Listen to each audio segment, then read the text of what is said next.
தமிழ்நாட்டு மக்கள் யாருக்குமே திராவிடம் வேண்டாம், எல்லாருமே தமிழ் தேசியத்துக்கே மாறிடுறோம். ஆனா தமிழ்நாட்டுல இருக்கிற எல்லா மக்களுமே ஒத்துமையா வாழணும்னு நினைக்கிறோம். அதை கொடுக்க முடியுமா அவங்களால?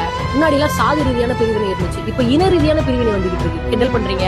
இந்த கோல்டிஸ தமிழ்நாட்டை விட்டு துரத்தணும்னு சொல்றீங்க. 12ஆம் நூற்றாண்டு 13ஆம் நூற்றாண்டுல உள்ள வந்தவங்களை நினைச்சிட்டு இப்ப இதுதான் என் ஊருன்னு வாழ்றவங்க மத்தியில ஏன் பிரிவினையை உண்டாக்குறீங்க? என்னன்னா அவ்வளவு வன்மம், அவ்வளவு வக்கரத்தோட தமிழ் சமூகம் மீண்டெழுவதையோ தமிழ் சமூகம் அடையாளப்படுவதையோ விரும்பாத நபர்களுக்கு தமிழ் தேசியவாதிகளால் என்ன நன்மை செய்ய? சோ அதை செய்வதற்கெல்லாம் வரவில்லை. அதே சமயத்துல வேறு ஒரு தேசிய இனத்துக்கு எதிரான நடவடிக்கைக்காகவும் நம்ம வரல. இந்த மண்ணுக்குள் வாழக்கூடிய அனைத்து மக்களுக்கும், இங்க வாக்குரிமை பெற்ற அனைவர்களுக்கும், குடியாகி இருக்கக்கூடிய அத்தனை பேருக்கும் இந்த மண்ணில் உரிமை உண்டு வாழ்வதற்கு.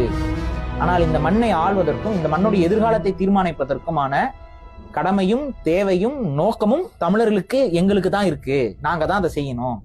அந்த இடத்துல குறுக்கு சால் ஓட்டாதேங்கிறதா நாங்க சொல்ற விஷயம்.